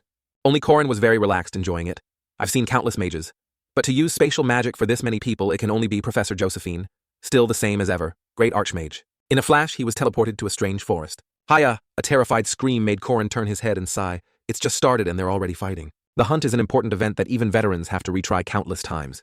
This is a battle royale system where you start at random locations and must take your opponent's armbands to accumulate points. That's right, fight fiercely, I have no interest in any of you. He dashed past 2 people who were tearing at each other. A smug grin spread across Corin's face. The most dangerous person right now is the second-year Elisa, with the blue armband. Corin used his finger to guide himself. Warren isn't here right now. As long as I can handle Elisa, the rest are just a bunch of free points. Elisa. You probably don't know this. I placed a tracking rune on the candy you ate. His eyes became as cunning as a schemer's, his tongue long like a snake harboring a devious plot. This rune will ensure that we meet again. Then as he dashed forward, he laughed like a madman. Ha ha ha, Elisa, Elisa. Meanwhile, Professor Josephine was speaking. Headmaster, I'm going into the forest as well. Although mages are stationed everywhere, it's better to be careful. Suddenly, Professor Josephine paused for a few seconds before continuing.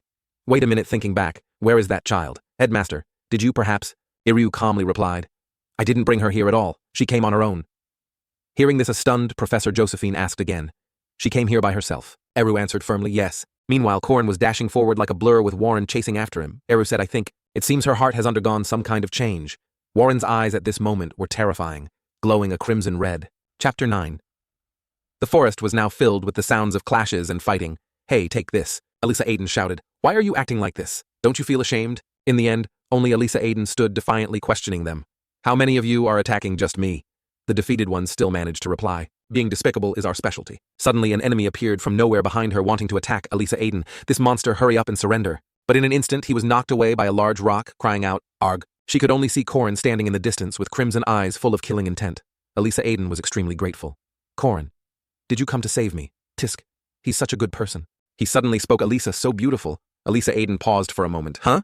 Corin immediately lunged with his spear straight at Elisa Aiden, shouting, "I said it's beautiful." That blue armband. Elisa Aiden, under constant attack, was so wronged she started to cry. "Corin, I trusted you because you gave me candy. I thought you were a good person." He thought to himself, Elisa is a second-level knight and belongs to the pure martial arts school. Her special defensive ability is probably not at a state where she can use it proficiently.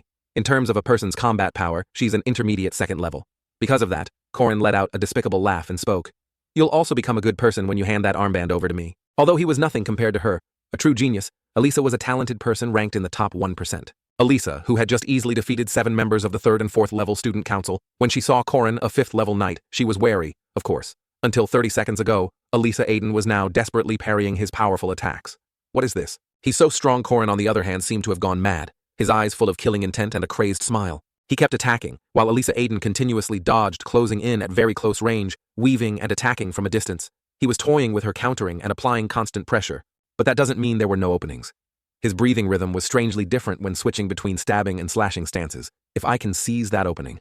Then Elisa Aiden shouted and swung her sword straight forward, but Corin was unscathed and even mocked her. "If you only rely on talent and don't get real combat experience, it's no use." Clang. His spear slammed hard against his opponent's sword.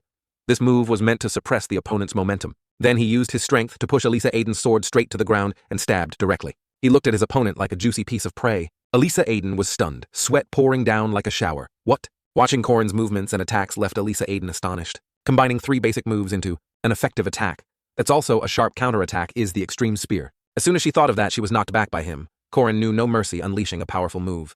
6 harmonies, spears, chaotic slaughter. Elisa Aiden was pushed back, but still tried her best to defend herself. But in the end, her body was still heavily injured. Ha ha!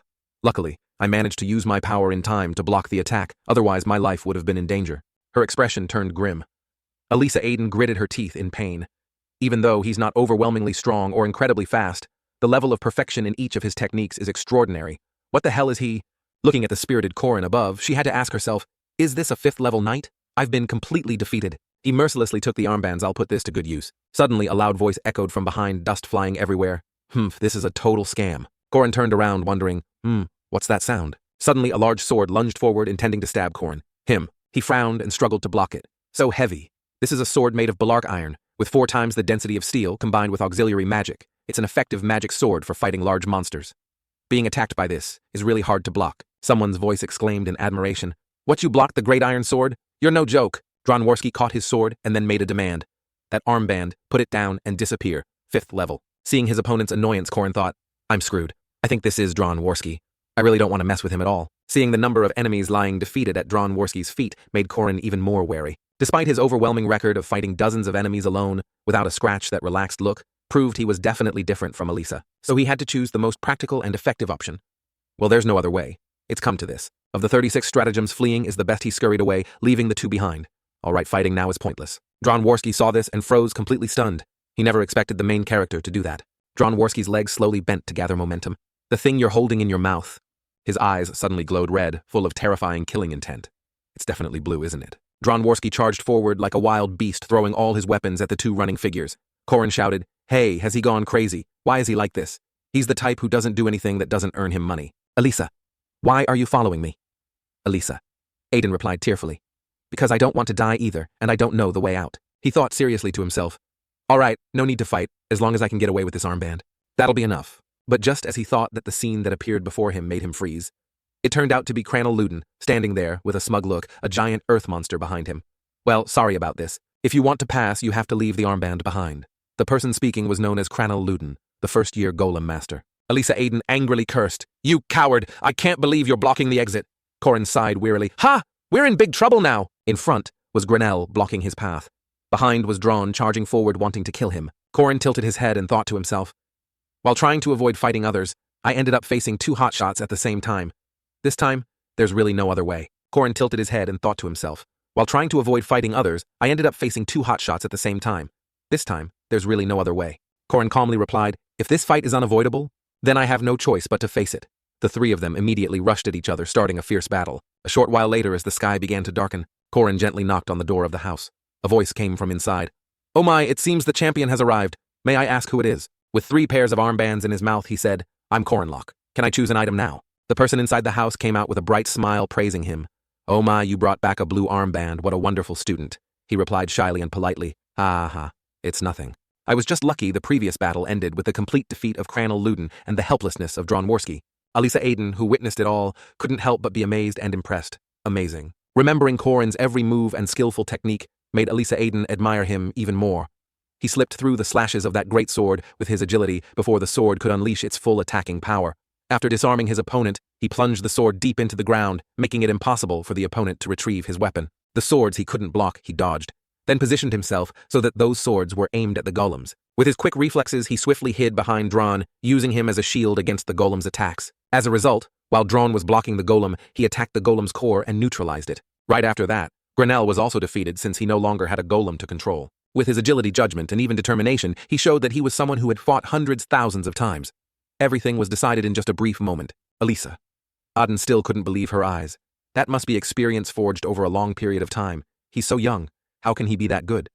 Watching him, it was like seeing my sister's shadow again. She suddenly remembered his words, don't just rely on talent and be lazy about real combat. A faint smile appeared on the corners of Alisa Aiden's lips. Then she learned a valuable lesson for herself. I have to work harder too. Dronworski, on the other hand, had a slightly annoyed expression, thinking to himself, before I could unleash my power, he quickly figured out how to deal with me. How did this kid spot my weakness? In an instant, that guy knew all my techniques and ultimate moves, like the back of his hand. Cranel Luden was still lying injured on the ground. Korin stood above and reminded him. Against small weapons with high attack power and speed, a golem is nothing but a target dummy. If I were you, I'd first ask a friend to be my escort and protector instead of that golem. Cranel Luden suddenly asked a friend. Hearing this, he was confused. Huh, Cranel. Luden stammered. I don't. Korin immediately understood. You have friends, Korin said coldly. Then try to find yourself a friend. This made Cranel Luden tear up and curse inwardly. This bastard is mocking me. Today, 3 powerful first-year students each remembered Korinlock in their own way. As for him, he was now joyfully awaiting the winner's reward. It's all good. I didn't think it would go this smoothly. Now among the remaining participants in the hunting grounds, the strongest one is considered to be the one who receives the protection of the forest. Yuelshi was a petite and beautiful young girl, but it wasn't just ordinary players participating here. High above, Mariette Dunilef was casting water magic, creating a giant water sphere. Therefore, there was also the top mage of Merkarva Academy. Mariette Dunilef was wearing a seemingly friendly smile, but it was filled with killing intent. The water sphere fell as if wanting to create a tsunami to wash everything away. A drenched Yule was on the verge of tears because she was helping with the training of other members by taking on the role of a monster for Yule. This was the first time she had met an opponent who was too much for her, and so the training process at the hunting grounds ended. Mariette Dunilef sat down and asked, Are you a new student? Hello, I'm Mariette. Yuel stammered. My name is Yuel. She had thought so, Mariette continued. So what about that person over there? Warren had been standing behind them for who knows how long. Her cold gaze only made Mariette more curious. What's your name? Chapter 10. Warren stepped forward and spoke with a mocking tone. Oh my, you must be looking for someone. Mariette, not wanting to seem weak, replied. I'm just gathering my friends and will fight you if we meet. Suddenly, Warren swiftly moved past Mariette, leaving her so surprised she froze, unable to react. But Mariette immediately countered by creating a large mountain of ice in front of Warren. My apologies. You can ignore me, but according to the rules, I'm still a monster, you know, so I can't do that to you. Although Mariette's voice and appearance were very cute, her words were full of hidden meaning. Hearing this, Warren turned to look at her with a cold expression and said, How annoying. Meanwhile, at the shop, Korin's excited voice echoed from inside, a total of 117 points. It's been a long time since I've seen a score like this. Can I choose my reward? The rewards were already laid out, just waiting for him to choose. There was a boar-slaying dagger, a protective leather jacket, shark bear bile, and many other enticing items. Korin looked and fell into thought. The most valuable item is the shark bear bile, but I came here with a plan already. After a minute of deliberation, Korin made his decision. I'll take this. Seeing this, the shopkeeper smiled and praised him. Oh, you have a good eye for choosing that ginseng seed, the kind shopkeeper asked again. So what about the remaining 17 points? Korin had to ponder again. With 17 points. A moment later, Korin held up 2 reward cards, including a 6-point plant nutrient supplement and a 10-point pair of earplugs, and said cheerfully, Please, I'll take these. Then he joyfully walked out of the shop. Man shopping is great. Ahead of him was a scene of devastation with clinically unconscious soldiers. At this moment, Jaeger's excited voice echoed throughout the forest. Even after playing it 1,000 times, it's never been this smooth, not to mention this is the first time I've seen so many of them complete this part. Oh, second place and 19 more points. Lack, huffing and puffing ran after him. I have 15 points. Corin stood there praising them generously. You two worked well together. Hearing the praise, Jaeger was so pleased his nose puffed up. This game is easy. Let's train in the physical training room tonight too. On another side, Corin spoke up. If you still have the energy to go to the gym, help me find the cores of those golems. Luden flinched and turned to look, seeming very reluctant. Huh. Of course Corin wouldn't let Luden off easily. They're very valuable, aren't they? We'll help you. Luden startled replied. It's fine. Corin immediately cornered Luden. At times like this, you should say thank you. Looking at Luden, Corin remembered his past life. I worked a lot with Cranel Luden. There aren't many heavy tanks as good as golems in semi-large monster battles. Everything is coming to an end. Second-rank mage Cranel Luden is restoring the golem's core. Second-rank knight Elisa Aiden is injured. Second-rank knight Dron Worski has run out of energy. Second-rank mage Yule has fainted. Corin wearily helped Yule up, thinking, how could she die here? What are the professors doing if life is so important? She probably just fainted. Yule looking pitiful, said Mariette. That girl, she... Suddenly, a terrifying roar came from the forest. Corin said in alarm, what's happening? A horde of all kinds of beasts charged forward at lightning speed. Seeing this, Yule urged them, run, Mariette. Corin frowned and wondered, what about Mariette? A natural talent for magical analysis combined with God-given mana energy, a mage who seemed to have never experienced despair, disappointment, or failure. That was Mariette, a talent that would follow in the footsteps of the senior professor, Josephine. As people say Mariette is truly a genius, to Mariette this hunting ground is like a playground. She just needed to control the difficulty and help her juniors grow, just like a senior would. That's how she usually did things. When at a disadvantage in a fight, Mariette would try to calm herself and think I need to analyze. But she didn't have time to do that as Warren leaped up, preparing to attack. Mariette also tried to use a spell to stop her. However, it was nothing compared to Warren. Seeing the situation getting increasingly difficult, Mariette frowned. Disc, I can't block her attacks with just basic magic. What kind of magic? Although Mariette had promised the senior professor that she wouldn't use attack magic above the intermediate level, she had actually started using advanced magic. In other words, although she didn't want to admit it, Mariette had started using her full power at that moment. Warren kicked Mariette straight in the stomach, causing her immense pain. Then she slammed her hard against a tree, creating a hole in it. Mariette struggled to defend herself. It hurt so much. Right now, Mariette was trembling in fear, begging, don't come near me, because the thing in front of her wasn't a knight, a mage, or any kind of game. It was simply a natural disaster, Warren in human form. Mariette tried to use what little strength she had left to prepare a spell. Then she screamed desperately, don't come near me, that's enough. A voice from somewhere echoed, stopping her. Warren, stop. Hearing the familiar voice, Mariette couldn't help but be surprised. Huh. A woman's back appeared in front of her and she asked kindly, are you all right, Mariette? Mariette was astonished. Professor Josephine, knowing she was safe, Mariette gradually relaxed. Ah, yes, I'm fine. As soon as she finished speaking, she ran out of strength and fainted. The professor glanced at Mariette's pathetic state without saying a word. In this hunting training ground, some unexpected results have appeared. Corin shared, first of all, the person who came in first and also got the most points was me, a 5th-ranked student, and the top first-year Warren, and the top second-year Mariette had a conflict. Now she's being treated in the infirmary. She's seriously injured and shows no signs of waking up. Corin thought. How scary. I thought she had already awakened as a boss. She seems to be fine. Everything must still be following the original plot, thankfully. Well, let's leave it for now. There are still 3 weeks before she awakens. Now I need to go prepare a few things. After thinking, he stepped out of the room. At the edge of the hunting grounds forest, Corin looked around to meet someone who lived there. First, he put a lot of eye drops in his eyes. Then he pretended to carelessly drop a seed into the pond. Oops, I slipped. What should I do now? Seeing it slowly sink, Corin acted pitifully again. No. The precious seed my mother left me, no. A voice suddenly came out. Why are you crying, child? Corin smiled smugly in his heart. There you are. In the legend of Ahan's heroes, there is an Easter egg you can only use once. An Easter egg refers to a detail or interesting thing that the author has subtly hidden in a game, movie, or story to make it more interesting for the player or viewer. The hermit's golden axe. For the woodcutter who accidentally dropped his iron axe into the lake, this hermit asked him if it was the golden axe or the silver axe. That hermit, just like in the original story, did appear with a golden and a silver axe, but it's limited to unique grade weapons or lower, and when other weapons are thrown in there will be no reaction, so everything stops there. Corin had tried dropping 500 different items into the hermit's lake, but then some veteran players challenged themselves by dropping a bunch of random items. Among them were even heroes who threw in rare items, an Easter egg that the damned developer added in their spare time. At this moment, the hermit calmly asked, is this golden seed yours, child? Corin shook his head in denial. No, sir. Or is it this silver seed? No, sir, but in his heart he was cursing.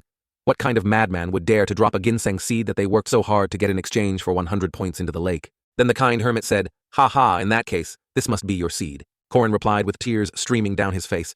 "Yes, that's right. This is definitely my seed," he admitted. "Yes, that crazy hero is me." The hermit praised him. "Even after seeing gold and silver, you are not greedy and are very honest. I value your honesty and will give you these seeds, the white silver ginseng seed and the golden ginseng seed." Just as scripted, the hermit slowly sank. "Well then, farewell, ho-ho." Corin kowtowed in gratitude. "Thank heavens, thank you, sir. Please take care of your health." As the hermit sank, Corin revealed his true monstrous face and laughed wickedly. "Hehehe, items that can be multiplied. Regular ginseng seeds help increase mana. But the golden and white silver seeds have very special effects. Golden ginseng seed. If you plant it, the ginseng plant will glow yellow. White silver ginseng seed. If you plant it, the ginseng plant will glow silver. This is a hidden piece that can only be obtained through this method in the legend of Ahan's heroes. There were some issues with people who shouted as soon as they collected it after harvesting. But that's not a big deal, Corin thought gleefully. In my past life, Parksihu ate the golden seed and I ate the silver one, but now they will both be mine. What makes Marietet become the first boss and awaken as a special vampire is the real quest that will take place in the next 3 weeks, the encounter with the murderous vampire of the city of Mist Yorn. Corin doesn't know how the demon clan's underling inside Marietet awakened, but we still have time. That's also why I showed my strength to the strong second rankers, because no one wants to fight alongside a weak 5th rank knight, even if I ask. The first thing that interests them in a player is natural talent and strength. Corin calculated. Within a week they will fully recover. At that time I will propose forming a party. The first boss of the Legend of Ahan's heroes, Special Vampire Marietet Dunalef. On a full moon night, Marietet suddenly sat up. Special Vampire. Marietet still has 3 weeks before she awakens. Isabel, who was on duty beside her, noticed she had sat up and asked Marietet. Then she asked worriedly, "Marietet, are you okay? How's your throat?" That first year she should know her limits. You were also restricted to basic magic. But Marietet remained silent, not answering. If Corin has enough preparation, trust, and enough members, he will easily save a girl from her unfortunate fate. Until then he will train Elisa, help the mercenary drone control his sword, recruit the druid of Avalorn Forest, and get closer to the golem sorcerer Grenell. A series of goals were set, making Corin extremely excited. Good, perfect. If I prepare well, this will be a piece of cake. As long as no variables occur. At this moment, Marietet's eyes opened wide and red, revealing blood-red pupils. In Marietet's eyes, she only saw Isabel as real prey. She immediately lunged and pinned Isabel down, then opened her mouth to reveal her 4 sharp fangs. She moaned hoarsely, "I'm so thirsty." Chapter 11. Suddenly, Professor Josephine slammed her hand on a stack of books and sighed. "I'm so tired of you." Then she rested her chin on her hand, frowned, and said, "If I'd known, I wouldn't have sent it to you. If you want to learn, I'll tutor you privately. Reflect on yourself." Hearing this, a dejected Warren said sadly, "Should I just jump off the building?" Suddenly at that moment, Corinlock appeared upside down outside the window and said cheerfully, "Ah, I knew you'd be here." But this startled and confused Warren. At this point, Corinlock was hanging upside down from a tree, holding a box of pastries, and said, "Warren, right, I think I saw you earlier. I'm Corinlock. Can you open the window?" At this moment, Corinlock held the box of pastries in front of Warren and asked, "This is for you. I didn't know what you like, so I just bought these. Besides, coming empty-handed would be weird." Hearing this, Warren didn't say a word. Suddenly, Warren spoke up. "Coming in here is a violation of the school's rules." Hearing this, Corinlock teased back, "I'm not inside, I'm hanging from a tree. And what if I want to come in? It seems Professor Josephine isn't here right now anyway." Though he said that Corinlock was thinking to himself, "I came here in case she was injured, but she doesn't have a single scar on her. It seems she's forbidden from going out and meeting others because of what happened at the hunting grounds." Then he thought of Professor Josephine, and a serious thought crossed his mind. She's a demigod, so it's right for the professor to be worried. But locking her up like this for over 4 days is... While Corinlock was lost in thought, Warren suddenly spoke, startling him a little. "She went out somewhere. It's been over 4 days and I haven't seen her here." Hearing this, a surprised Corinlock said, "What, she hasn't come back here even once since then?" Hearing this, Warren calmly replied, "Oh." Hearing this, Corinlock was even more startled and fell to the ground, making a loud noise. Suddenly at that moment, the system displayed a notification, activating rebirth of the tenacious warrior. As for Corinlock, he cried out in a bit of pain after falling. "Ouch, that hurts. I'll see you later. I'll bring you some food later." Hearing this, Warren didn't say a word. Professor Josephine had gone out, leaving the most dangerous person at Mercarva Academy, Warren, behind. Suddenly footsteps were heard approaching, along with a stream of thought. Something's not right. At this moment, 2 people, Professor Dema and a warrior representative from the magic department, Professor Dana, and from the night department, the brutal Professor Formac. The 2 were formerly guards, were running hastily when Professor Dema asked, "Have you found her yet?" The warrior representative heard this and replied while running, "Not yet. I'll go check the outskirts of the city." The warrior representative's footsteps became even more urgent. Warren also noticed and thought to herself, "Those 2 are in a hurry as well. It can't be." Meanwhile, in another place, a soldier stood in front of a door blocking Corinlock and asked Corinlock, "What's the matter?" "Your meeting request was denied." Hearing this, Korenlock suddenly took out a very delicious-looking sandwich and a drink and said with a pleased expression, "Oh, it's not about that.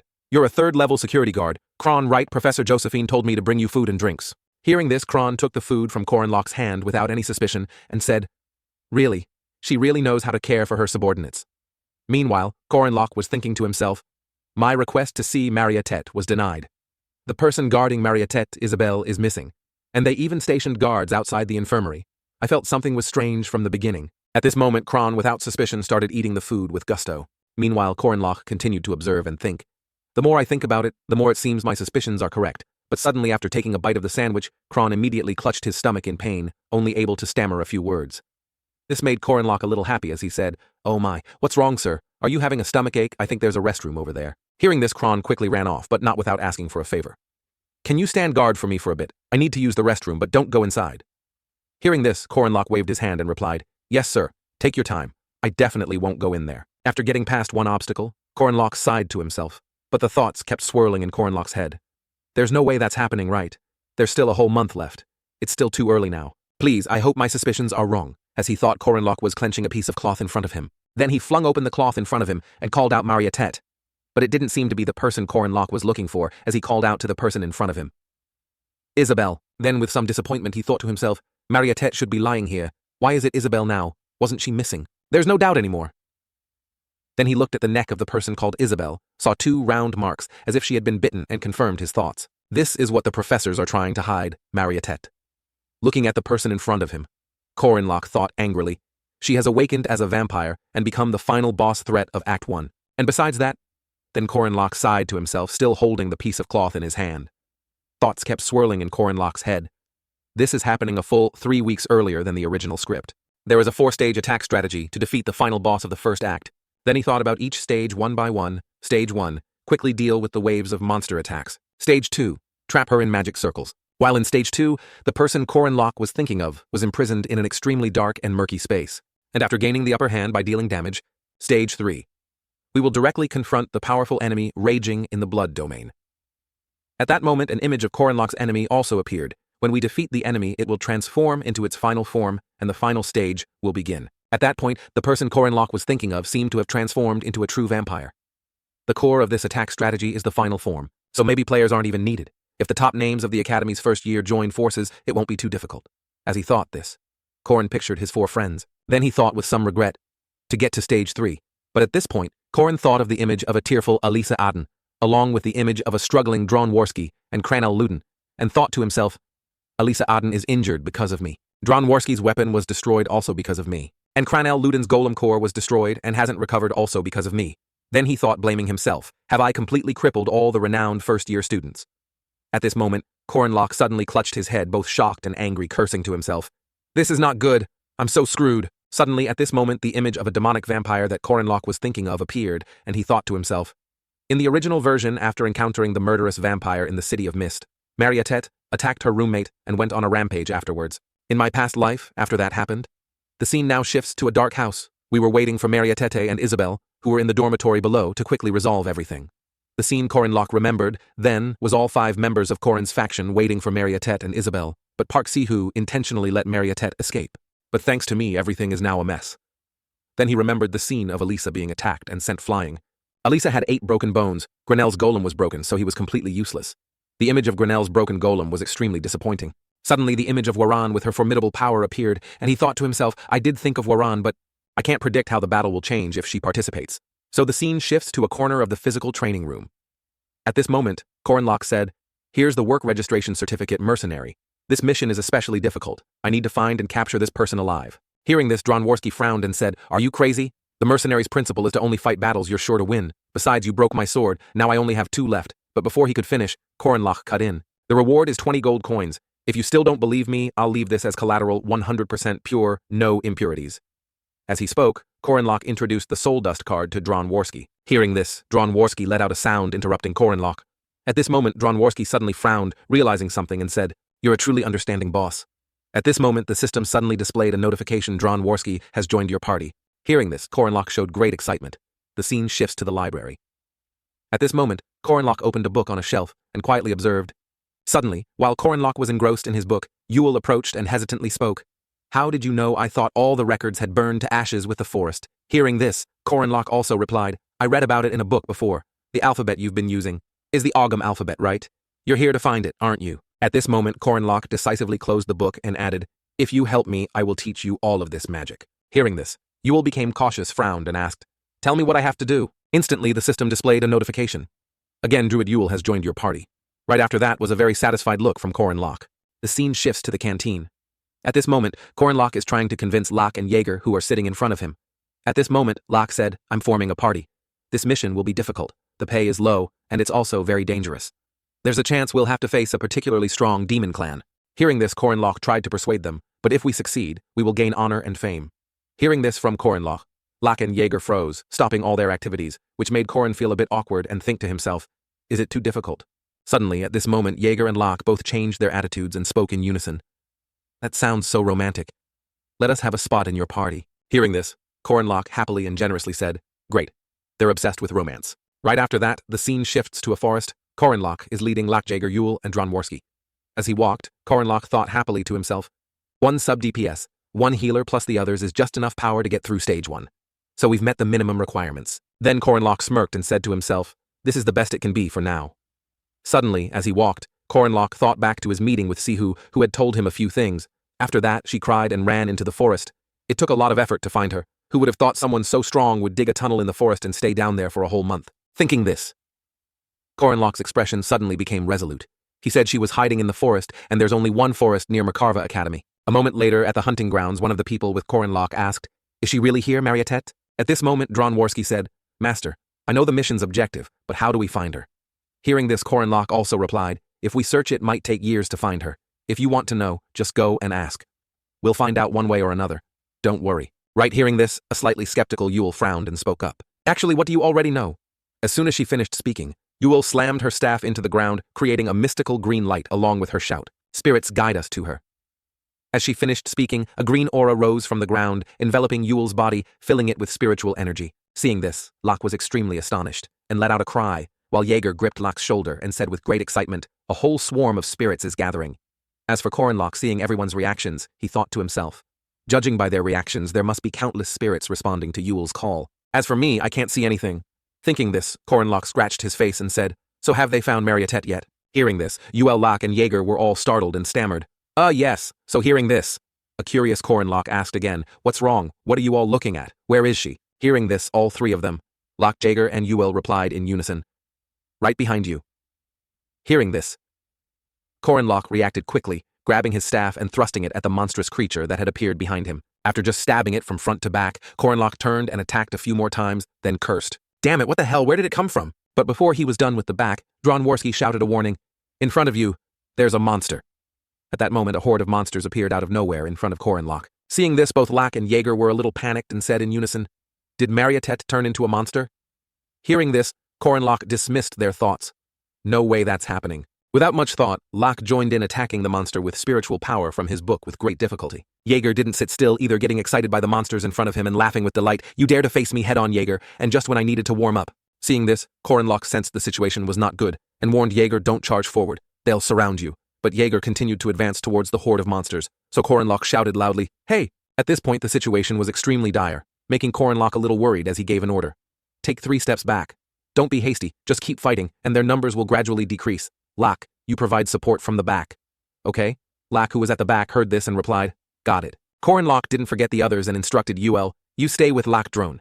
You know what you have to do without me telling you, right? Just don't push too far forward.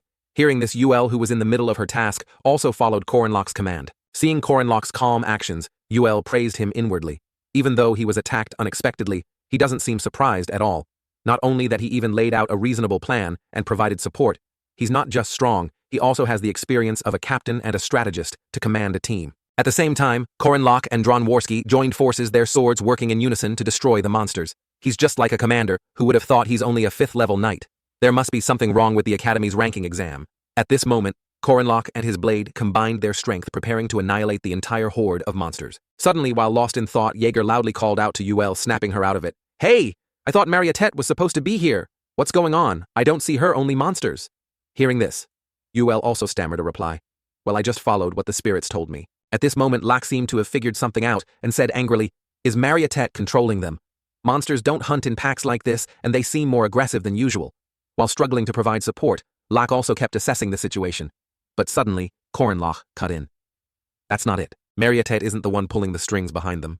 It's not that easy for her. And even if she were controlling them, attacking randomly like this is not her style at all. As he spoke, Locke gave a proud look towards Mariette, showing his faith in her. Hearing this, Dronworski also spoke up. Then why are these monsters attacking us? Hearing this, Locke replied, it's neither. Hearing this, the others were extremely confused and asked again. What? At this moment, a thoughtful Locke explained, every species of monster has its own hunting habits, but sometimes they fall into desperate situations that make them forget their instincts. For example, if there's something they can't deal with. Hearing this, Jaeger, Locke, and Dronworski were all extremely surprised by this, something that makes them run away when they face it. Mariette. Suddenly at this moment, things became even stranger. It seemed like the next beast was about to appear. Seeing the critical situation, Locke warned, prepare for battle. Locke fall back at this moment. Locke, while frantically opening his book to provide support, complained, gulp, I can't even catch my breath. At this moment, also said, is this far enough? At this moment, Locke also asked for help. Jaeger, take one step back and support me. Hearing this, Dronworski seemed to have figured it out and said, it seems you already have a plan in mind, so I trust you, my master. At this moment, Jaeger also chimed in, hey, is that one step your size or my size? Suddenly at this moment, Locke, with a murderous look in his eyes and a determined expression, said, I'll take the lead. At this moment, the system suddenly appeared.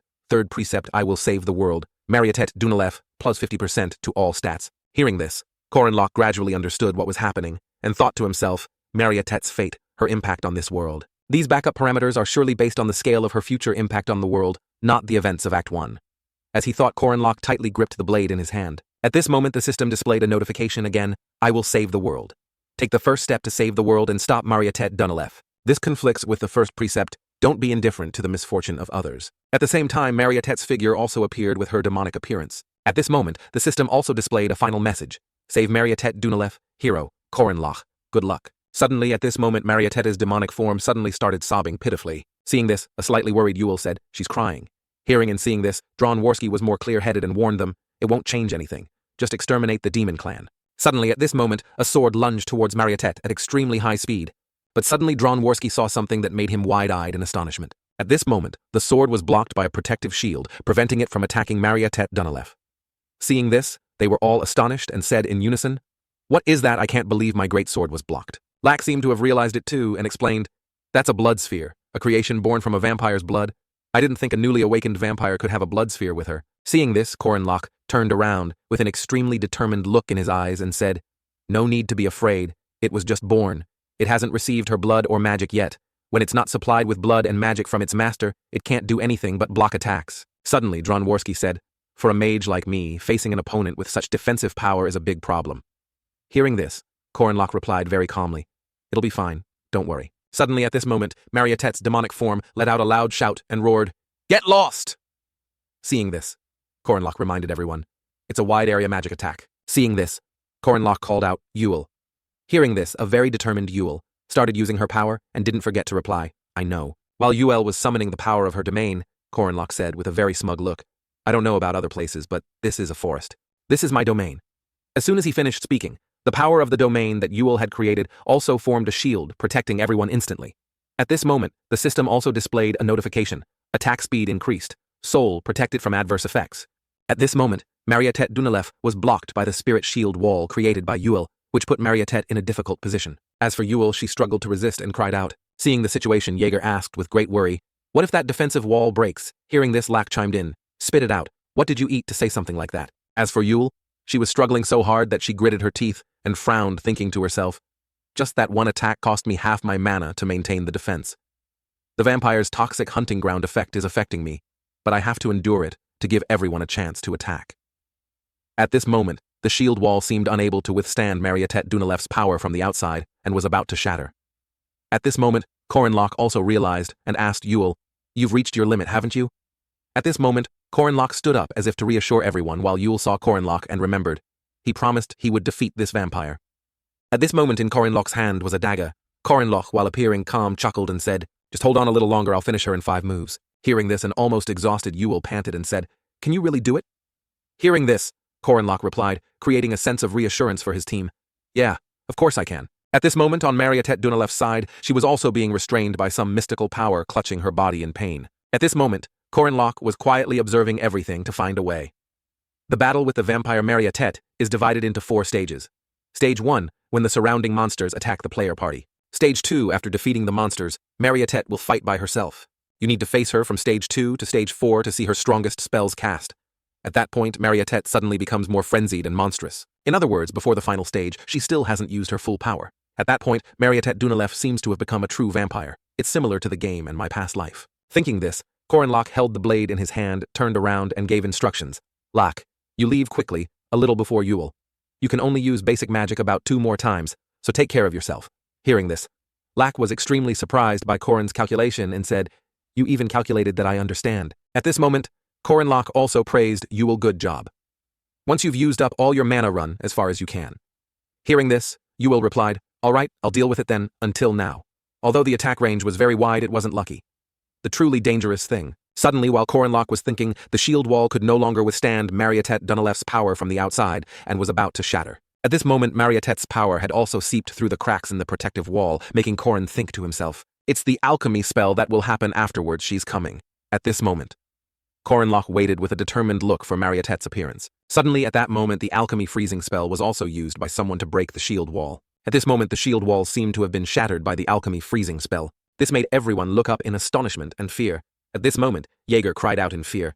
The wall, it's collapsed.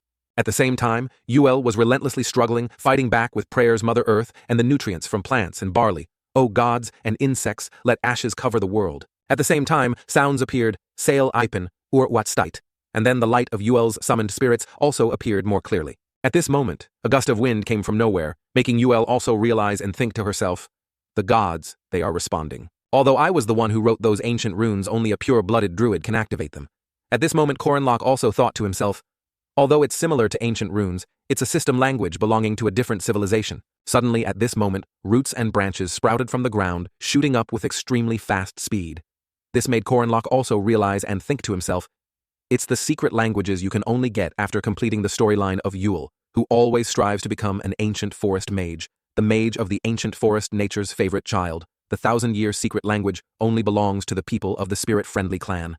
At this moment, both Jaeger and Dronworski were extremely astonished by everything before them, their eyes wide and mouths agape. At this moment, the Willow Man appeared, a giant willow mannequin. With an incredibly large form, made from the roots of the gods, with 5 eyes and a dark shape, it made everyone cry out in alarm. "What is that?"